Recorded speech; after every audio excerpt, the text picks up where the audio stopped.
Part 1. Comprendre comment fonctionne vraiment l'argent. L'argent n'est pas une récompense accordée pour le temps passé à travailler. Cette idée, profondément ancrée dans la société, est l'une des principales causes de la dépendance financière moderne.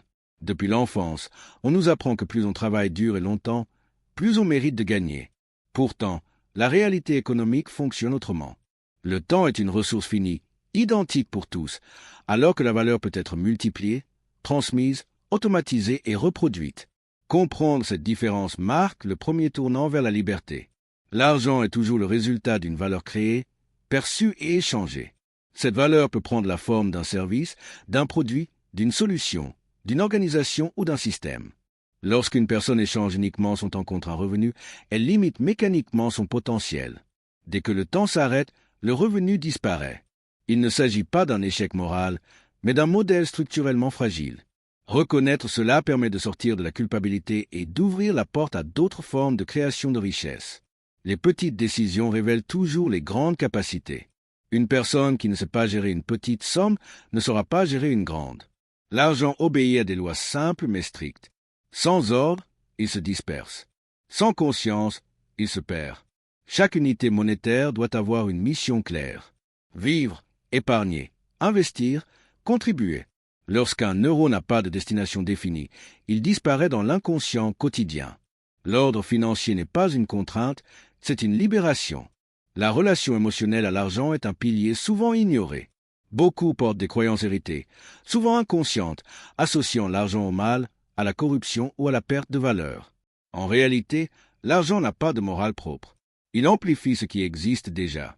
Il rend visibles les traits dominants d'une personne. La générosité devient plus large, l'égoïsme plus évident, la peur plus paralysante ou la vision plus créatrice. Travailler sur sa perception de l'argent, c'est travailler sur soi-même. Une règle fondamentale traverse toutes les situations financières saines. Dépenser moins que ce qui entre crée de l'espace. Épargner régulièrement construit la sécurité. Investir progressivement prépare l'avenir. Donner avec intention aligne les valeurs. Ces principes ne dépendent pas du niveau de revenu, mais de la cohérence intérieure. Ce n'est pas le montant qui transforme une vie, c'est la répétition disciplinée des bons choix. Comprendre comment fonctionne réellement l'argent, c'est arrêter de le subir. C'est passer d'un état de survie à un état de conscience. Ce premier changement ne remplit pas immédiatement un compte bancaire, mais il pose les fondations invisibles sur lesquelles toute richesse durable se construit. Sans cette compréhension, toute stratégie reste fragile. Avec elle, chaque décision devient un pas vers la maîtrise de son temps et de sa vie. Part 2. Construire des actifs qui grandissent pendant que tu te reposes. Un actif est bien plus qu'un simple investissement financier. C'est une structure, un système ou une création capable de produire de la valeur de manière répétée, même lorsque tu n'y consacres plus ton énergie quotidienne. Cette notion transforme profondément la manière de penser le travail et le revenu. Tant que l'on dépend exclusivement d'un salaire ou d'honoraires liés au temps, on reste prisonnier d'un cycle où chaque arrêt signifie une perte immédiate. Les actifs, eux, prolongent l'effort initial et le rendent durable. Construire des actifs commence par un changement de posture mentale. Il ne s'agit plus seulement de travailler, mais de posséder. Posséder une méthode, un contenu, une marque, un processus ou une part d'un système plus grand. La mentalité de propriété permet de reprendre le contrôle de son revenu au lieu de le confier entièrement à une entreprise, à un client ou au hasard. Ce changement ne demande pas nécessairement de grands moyens, mais une intention claire et une vision à long terme. Les actifs doivent être choisis en fonction des forces personnelles. Les compétences peuvent être transformées en services structurés, en formation, en contenu ou en produits numériques. Le capital, même modeste, peut devenir un levier à travers des investissements progressifs et réfléchis. La créativité peut donner naissance à une identité, une marque ou une offre différenciante. Il n'existe pas de voie universelle, seulement des combinaisons cohérentes avec ce que l'on est et ce que l'on sait faire. La patience est un élément fondamental dans la construction d'actifs. Ils évoluent comme des graines semées dans un sol invisible. Au début, rien ne semble se passer. Cette phase décourage beaucoup de personnes qui concluent trop vite que leurs efforts sont inutiles. Pourtant, c'est précisément à ce moment que les racines se développent. La constance, même lorsque les résultats ne sont pas visibles, distingue ceux qui construisent réellement de ceux qui abandonnent prématurément. Un portefeuille d'actifs solides repose sur l'équilibre. Le flux de trésorerie apporte de la stabilité et couvre les besoins présents. La croissance prépare l'avenir et permet l'expansion. Les avantages stratégiques, comme la diversification et la protection, réduisent les risques. Aucun actif n'est parfait isolément. C'est leur combinaison qui crée la résilience. Les véritables accélérateurs de richesse sont rarement spectaculaires. L'automatisation libère du temps et réduit les erreurs humaines. Les systèmes remplacent l'effort constant. Les collaborations multiplient la portée sans multiplier la charge. La réinjection des gains nourrit la croissance. Enfin, le temps agit comme un amplificateur puissant grâce à l'effet cumulatif. Comprendre et appliquer ces leviers permet aux actifs de continuer à travailler, même lorsque l'on se repose, redonnant ainsi au temps sa vraie valeur. Part 3. Utilisez ton esprit comme ton actif le plus puissant. Avant toute stratégie financière, avant tout actif visible ou toute source de revenus, il existe un élément déterminant qui précède tout le reste, l'esprit. L'esprit est l'origine de chaque décision, de chaque action et de chaque résultat. L'argent peut être perdu, les opportunités peuvent disparaître, mais une mentalité entraînée possède la capacité de recréer de la valeur encore et encore. C'est pour cette raison que l'esprit constitue l'actif le plus puissant et le plus durable que l'on puisse développer. L'esprit fonctionne comme un moteur. S'il est alimenté par la peur, la confusion ou la comparaison constante, il produira des choix courts et défensifs. S'il est nourri par la clarté, la vision et l'apprentissage intentionnel, il générera des solutions, des opportunités et de la stabilité. Ce que tu consommes mentalement chaque jour façonne directement ce moteur intérieur. Les informations, les images, les discours et même les conversations répétées deviennent des filtres invisibles à travers lesquels tu interprètes la réalité. Prendre soin de son esprit implique donc de choisir consciemment ce que l'on regarde, lit et écoute. Apprendre sans appliquer entretient l'illusion de progrès, alors qu'apprendre pour exécuter crée une transformation réelle. La reprogrammation mentale ne repose pas sur des slogans vides, mais sur la répétition volontaire de pensées orientées vers l'action, sur des objectifs clairs et mesurables et sur une visualisation réaliste des résultats souhaités. La focalisation intentionnelle dirige l'énergie vers ce qui compte réellement. La discipline émotionnelle joue un rôle central dans la création de richesses durables. Savoir rester calme sous pression permet d'éviter les décisions prises dans l'urgence, la peur ou l'euphorie. Beaucoup d'erreurs financières ne proviennent pas d'un manque d'intelligence, mais d'un excès d'émotion. Apprendre à faire une pause, à respirer et à analyser avant d'agir protège autant le capital que n'importe quelle stratégie technique. La réflexion transforme l'expérience en sagesse. Chaque situation, favorable ou difficile, contient une leçon. Se poser régulièrement les bonnes questions permet d'ajuster le cap. Qu'ai-je appris? Qu'est-ce qui a fonctionné? Que puis-je améliorer? Sans ce processus, les mêmes erreurs se répètent sous des formes différentes. Avec lui, chaque étape devient un renforcement. L'environnement est un facteur souvent sous-estimé. Les personnes dont tu t'entoures influencent profondément ta perception de ce qui est possible. Un environnement axé sur la construction, la responsabilité et la création stimule naturellement l'action. À l'inverse, un entourage dominé par la plainte, la critique et la consommation passive affaiblit progressivement la motivation et la vision. Utiliser ton esprit comme ton principal actif signifie investir en permanence dans ta clarté intérieure, ta stabilité émotionnelle et ta capacité d'adaptation. Cet actif ne peut pas être confisqué, dévalué ou détruit par une crise extérieure. Il te suit partout et devient la source silencieuse de toute richesse durable, bien au-delà des chiffres visibles. Arte 4. Créer des revenus qui libèrent ton temps quotidien. La véritable liberté financière ne se mesure pas uniquement à la quantité d'argent gagné, mais à la capacité de contrôler son temps. Tant que chaque euro dépend directement d'une action immédiate, le temps reste captif. Ce modèle, basé sur l'échange constant entre activité et revenus, conduit souvent à l'épuisement sans offrir de réelle sécurité. Sortir de cette logique exige un changement profond, remplacer l'exécution permanente par le design intentionnel. Créer des revenus qui libèrent le temps commence par la construction de systèmes. Un système est une structure organisée capable de fonctionner sans surveillance constante. Il peut s'agir d'un produit numérique distribué automatiquement, d'un service reposant sur des processus clairs, d'une entreprise soutenue par une équipe ou de revenus issus de participation et de dividendes. Dans tous les cas, le principe reste le même. Une décision réfléchie aujourd'hui permet de réduire l'effort demain. Le passage du travail manuel au travail structuré demande de l'humilité et de la patience. Au début, concevoir un système prend plus de temps que d'exécuter une tâche soi-même. C'est précisément pour cette raison que beaucoup renoncent trop tôt. Pourtant, chaque processus bien conçu devient une source de stabilité. Ce qui était autrefois une charge mentale se transforme en flux régulier, libérant de l'énergie pour la réflexion et la création. L'un des leviers les plus puissants consiste à transformer le savoir en valeur scalable. Lorsque la connaissance est organisée, Empaquetée et transmise, elle peut servir un grand nombre de personnes sans exiger un effort proportionnel. Un cours, un programme, un livre ou une méthode structurée permet de multiplier l'impact d'une même expertise. L'échelle ne dilue pas la valeur, elle l'amplifie lorsqu'elle est construite avec intention. La délégation est une autre étape clé dans la libération du temps. Accepter que d'autres puissent accomplir certaines tâches aussi bien, voire mieux, demande de lâcher le contrôle excessif. Chaque tâche déléguée correctement est une heure récupérée. L'automatisation, quant à elle, élimine les actions répétitives et réduit les erreurs, offrant une continuité que l'effort humain seul ne peut garantir. Le véritable indicateur de réussite n'est pas l'agenda rempli, mais la capacité à choisir.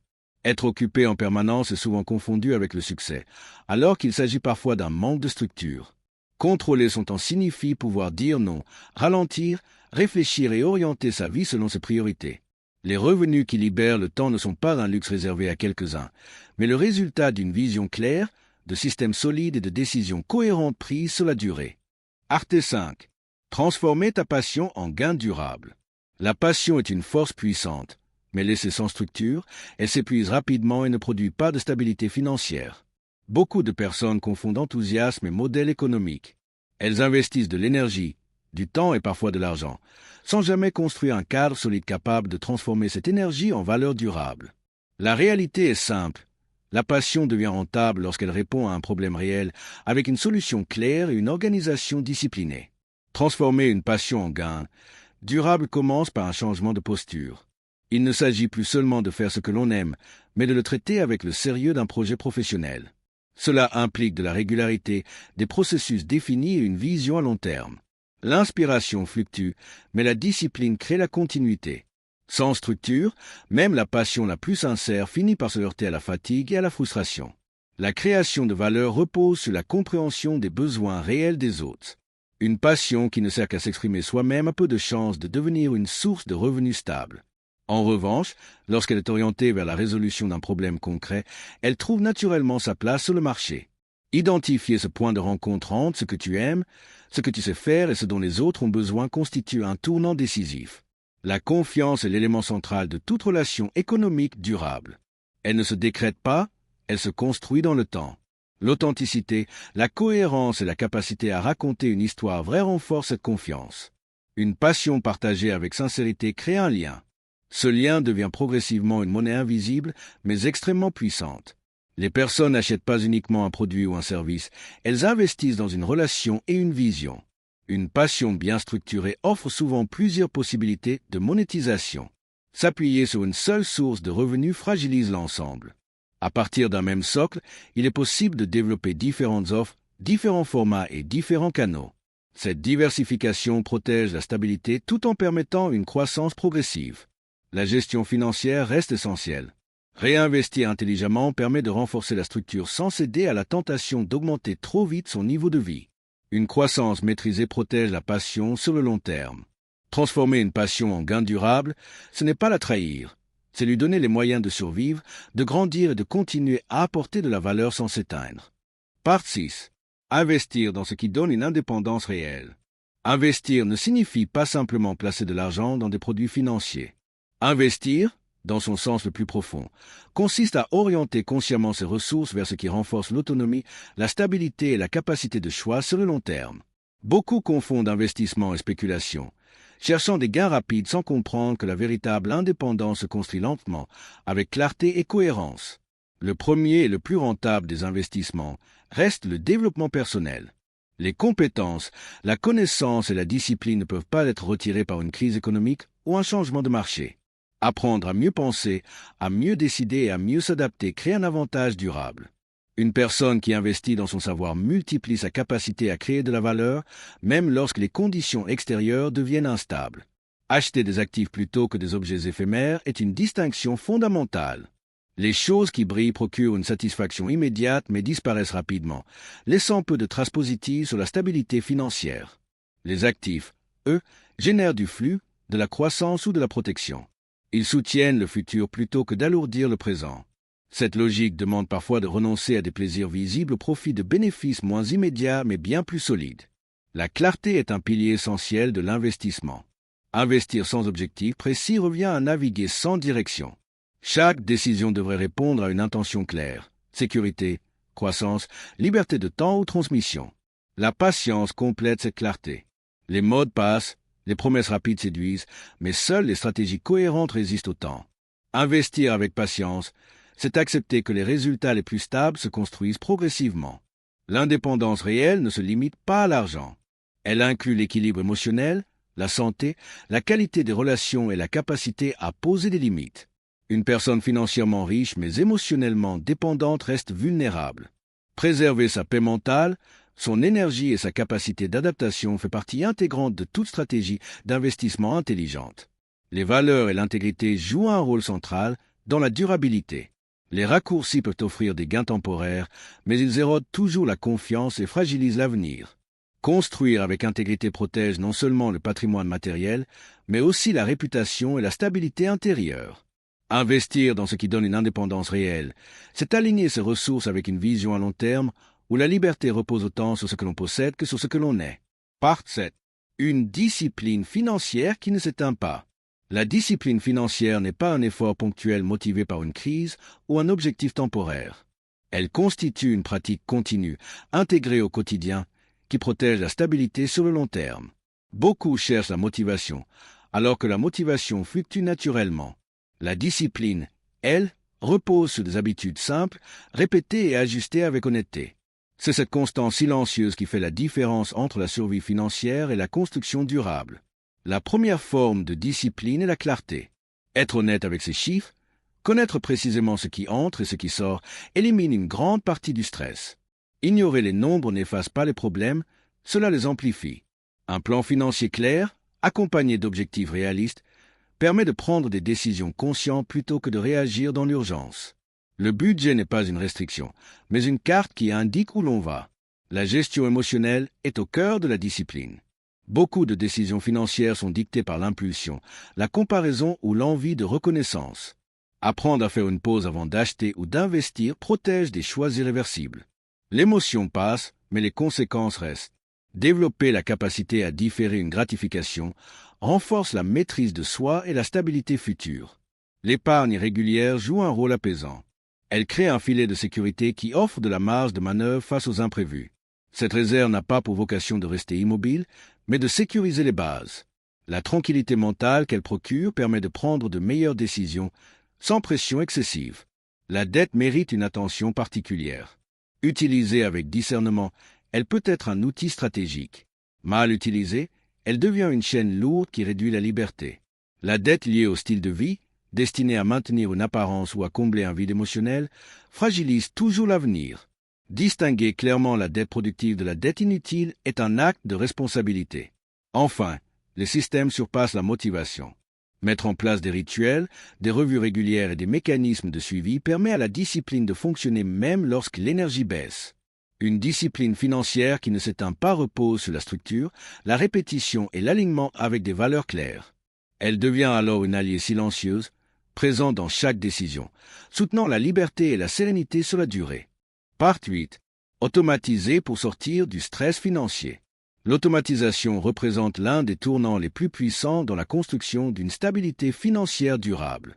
Elle transforme la discipline, souvent fragile lorsqu'elle dépend uniquement de la volonté humaine, en une structure fiable qui fonctionne en continu. Le stress financier naît fréquemment de l'oubli, de l'irrégularité et de la surcharge mentale. Automatiser, c'est réduire ces frictions et créer un environnement où les bonnes décisions se prennent presque sans effort conscient. Le principe fondamental de l'automatisation financière consiste à se payer en premier. Dès qu'un revenu est perçu, une partie est immédiatement dirigée vers l'épargne et l'investissement, avant toute autre dépense. Ce simple mécanisme inverse la logique habituelle où l'on tente d'épargner ce qui reste, souvent trop peu ou rien. En automatisant ces transferts, l'épargne cesse d'être une option et devient une priorité intégrée. L'automatisation des factures joue également un rôle clé. Elle élimine les oublis, les pénalités et la charge mentale liées aux échéances. Savoir que les obligations essentielles sont couvertes apporte une tranquillité immédiate. Des alertes peuvent compléter ce système pour maintenir une visibilité sans nécessiter une attention constante. L'objectif n'est pas de perdre le contrôle, mais de libérer de l'espace mental. Les investissements programmés incarnent la puissance de la constance. Plutôt que d'attendre le moment parfait, souvent dicté par l'émotion ou l'actualité, l'investissement automatisé s'appuie sur la régularité. Cette approche réduit l'impact des fluctuations à court terme et exploite l'effet cumulatif du temps. La constance bat presque toujours l'intensité ponctuelle, surtout lorsqu'elle est soutenue sur plusieurs années. Automatiser ne signifie pas abandonner toute responsabilité. Une structure efficace nécessite une supervision périodique. Une révision mensuelle ou trimestrielle permet de vérifier que les systèmes fonctionnent correctement, d'ajuster les montants et d'adapter la stratégie aux changements de situation. L'automatisation est une base solide, pas une excuse pour l'inaction. Au-delà des aspects techniques, l'automatisation a un impact profond sur la relation à l'argent. Elle réduit les décisions impulsives, apaise l'anxiété et renforce la confiance dans le processus. Lorsque les finances sont structurées, l'esprit se libère pour se concentrer sur la création, la réflexion et la vision à long terme. Sortir du stress financier ne passe pas uniquement par gagner plus, mais par organiser mieux. L'automatisation transforme des intentions fragiles en actions répétées, fiables et cohérentes. Elle devient un allié silencieux qui travaille en arrière-plan, soutenant la stabilité et la liberté. En construisant des systèmes qui fonctionnent sans vigilance constante, on ne gagne pas seulement de l'argent, on récupère surtout de l'énergie, du temps et une paix intérieure durable. Pour profiter de plus d'audiolivres, abonne-toi, mets un j'aime, partage et laisse un commentaire.